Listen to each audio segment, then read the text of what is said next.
Assalamualaikum warahmatullahi wabarakatuh.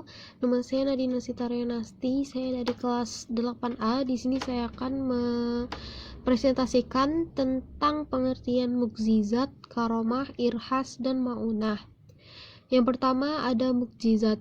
Mukjizat menurut bahasa, mukjizat berasal dari bahasa Arab, yaitu mukjiz atau ya'jiz, yang berarti sesuatu yang melemahkan atau mengalahkan. Menurut istilah, mukjizat berarti sesuatu yang luar biasa yang terjadi pada diri Nabi dan Rasul Allah Subhanahu wa Ta'ala. Dalam rangka membuktikan dirinya adalah Nabi dan Rasul tidak dapat ditiru oleh siapapun. Dari definisi tersebut dapat ditarik kesimpulannya bahwa ciri-ciri mukjizat adalah sebagai berikut. Yang pertama, diturunkan hanya kepada para nabi atau rasul. Yang kedua, merupakan kejadian luar biasa di luar kemampuan manusia. Yang ketiga, diturunkan sebagai bukti kekuasaan Allah Subhanahu wa Ta'ala. Yang keempat, diturunkan sebagai bukti kenabian atau kerasulan. Yang terakhir adalah bertujuan untuk memperlemah orang kafir atau memecahkan masalah kaum muslimin. Mukjizat dibagi menjadi dua macam, yaitu yang pertama adalah mukjizat kauniyah, adalah mukjizat yang tampak. Mukjizat ini dapat dirasakan atau ditangkap oleh panca indera. Mukjizat kauniyah disebut juga mukjizat terbatas. Artinya, di luar kemampuan manusia, terjadi hanya sekali dan dalam satu tempat. Contohnya, mukjizat Nabi Isa yang dapat menghidupkan orang mati dengan seizin Allah Subhanahu wa Ta'ala. Yang kedua, mukjizat akliyah, yaitu mukjizat yang hanya dapat dipahami oleh akal pikiran. Ciri khusus berlaku universal sepanjang masa dan dapat difahami dengan akal pikiran. Contohnya, Al-Quran memiliki keistimewaan yaitu kandungannya yang luar biasa, susunan sastra yang indah dan akan terjaga sepanjang masa. Yang kedua, ada karomah. Karomah adalah kejadian luar biasa yang dianugerahkan Allah kepada seseorang yang taat kepadanya. Jadi karomah hanya diberikan kepada hamba-hamba pilihan. Hamba pilihan Allah Subhanahu wa Ta'ala, termasuk waliullah, kekasih Allah Subhanahu wa Ta'ala. Syarat-syarat terjadinya karomah antara lain, yang pertama, orang yang mendapatkan karomah bukanlah nabi atau rasul. Yang kedua, tidak memiliki syarat khusus berupa doa, bacaan, ataupun zikir khusus. Yang ketiga, terjadi pada seorang hamba yang sholih, baik dia mengetahui terjadinya karomah ataupun tidak. Yang ketiga, ada irhas. Irhas adalah kejadian atau hal-hal yang istimewa terjadi pada diri calon rasul.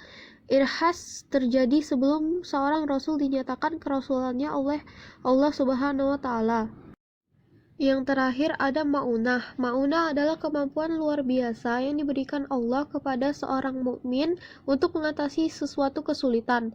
Maunah terjadi pada orang biasa berkat pertolongan Allah.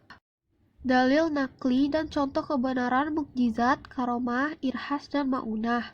Beberapa bukti dan contoh mukjizat para rasul. Yang pertama ada mukjizat Nabi Ibrahim alaihi salam. Nabi Ibrahim termasuk rasul ulul azmi dan rasul yang diberikan suhuf oleh Allah Subhanahu wa Ta'ala. Ia lahir di tengah-tengah kaumnya yang menyembah berhala.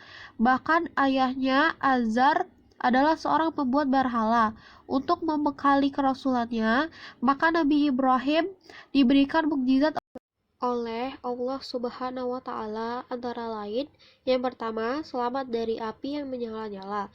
Firman Allah Subhanahu wa Ta'ala, surah Al-Anbiya ayat 69, artinya, kami berfirman, hai api, menjadi dinginlah dan menjadi keselamatanlah bagi Ibrahim.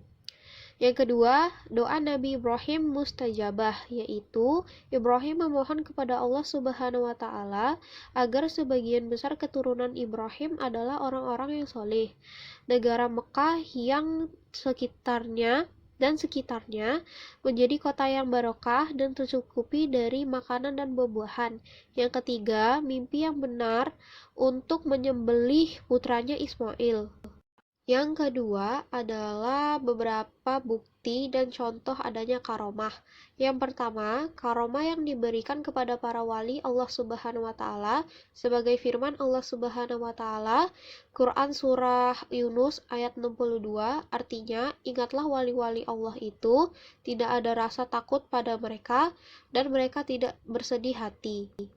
Yang ketiga adalah beberapa contoh irhas. Irhas yang diberikan Allah kepada para calon rasul, contohnya kejadian-kejadian terjadi pada diri Nabi Muhammad SAW sebelum menjadi rasul, antara lain yang pertama, peristiwa sebelum kelahiran Nabi Muhammad SAW, yakni kegagalan tentara Abraha menghancurkan Ka'bah. Yang kedua, Nabi Isa yang dapat berbicara dijelaskan dalam surah Maryam ayat 27 dan 29. Yang ketiga, Nabi Musa yang selamat sampai istana Fir'aun meskipun dihanyutkan di sungai Nil yang ganas. Dan yang terakhir adalah bayi Ismail yang menendang tanah sehingga mengeluarkan air Zam-Zam. Yang keempat, dalil yang menunjukkan maunah Allah Subhanahu wa taala. Di antara dasar bahwa Allah Subhanahu wa taala memberikan maunah kepada hambanya antara lain dalam Al-Qur'an surah Al-Maidah ayat 120. Artinya, kepunyaan Allah lah kerajaan langit dan bumi dan apa yang ada di dalamnya, dan Dia Maha Kuasa atas segala sesuatu. Maunah yang diberikan oleh Allah Subhanahu wa taala kepada hambanya, misalnya seorang nenek yang terkurung dalam rumah yang terbakar. Nenek tersebut dapat membobol tembok yang kokoh dan selamat dari bahaya. Ini disebut maunah karena secara akal sehat tidak mungkin seorang nenek dapat membobol tembok yang kokoh. C. Hikmah adanya mukjizat, karomah, irhas, dan maunah. Yang pertama, melemahkan dan mengalahkan alasan, usaha, dan tipu daya orang-orang yang menentang dakwah Rasulullah Subhanahu wa taala. Yang kedua, bagi yang telah percaya kepada kenabian, maka mukjizat akan berfungsi untuk memperkuat iman serta menambah keyakinan akan kekuasaan Allah Subhanahu wa taala. Yang ketiga, membuktikan kebenaran Rasul yang diutus Allah dan ajaran-ajarannya. Yang keempat, mempertebal iman kepada Allah Subhanahu wa taala. Yang kelima, mendekatkan diri kepada Allah. Itu saja yang dapat saya sampaikan. Terima kasih. Wassalamualaikum warahmatullahi wabarakatuh.